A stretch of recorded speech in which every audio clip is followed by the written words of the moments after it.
Баршаңызға сәлем достар. Бүгін сіздерге жылқының қарнынан рулет, қартасынан қазы жасап көрсететін боламын.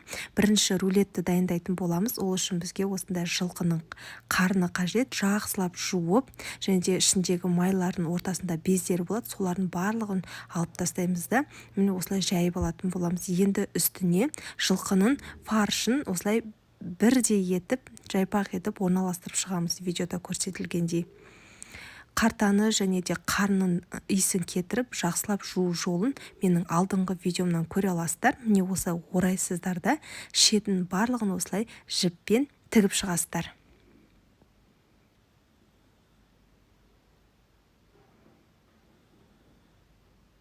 Ең соңында мен дастарханға қалай нарезка жасап қойғанымды көрсететін болам сіздерге. Міне осымен біздің рулетіміз дайын. Ендігі кезекте сіздерге қазір қартадан қазы жасап көрсететін боламын. Міне ол үшін жылқының қартасын аламыз, және де ішіне осылай ұсақ-ұсақ етіп туралған еттерімізді салып шығамыз. Ет жылқының еті болу керек. Етті алдын ала тұздап, жаңағы чесноктап алсаңыздар болады. Екінші шетінен шығып кетпес үшін мен осылай жіппен тігіп алдым. Пісіргеннен кейін нарезкаға турайтын кезде жіпті міндетті түрде алып тастаңыздар. Жаңа қарыннан жасаған рулеттегі де жіпті алып тастауды ұмытпаңыздар.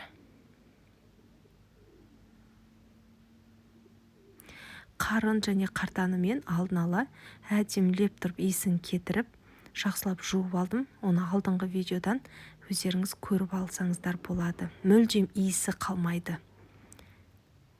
Жылқының етін осылай кіргізіп шығамыз.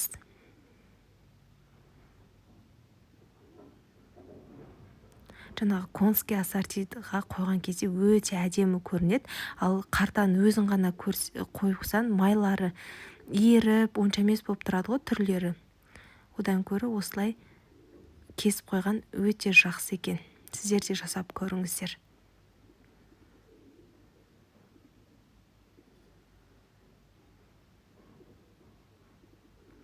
Және де достар, қазақша контентті каналды қолдап, тіркелмеген болсаңыз каналыма тіркеліп, комментарий жазып, және осы видеоға ұнаса лайк басуды да ұмытпаңыздар.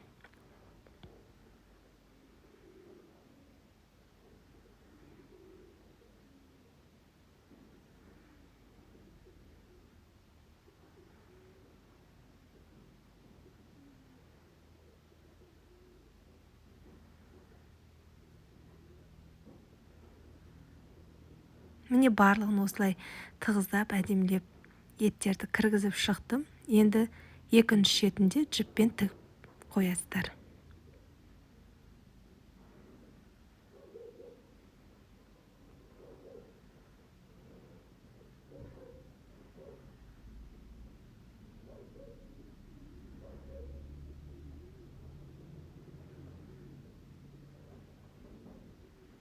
Міне осымен біздің қартадан қазымыз дайын. Міндетті түрде осылай жасап көріңіздер.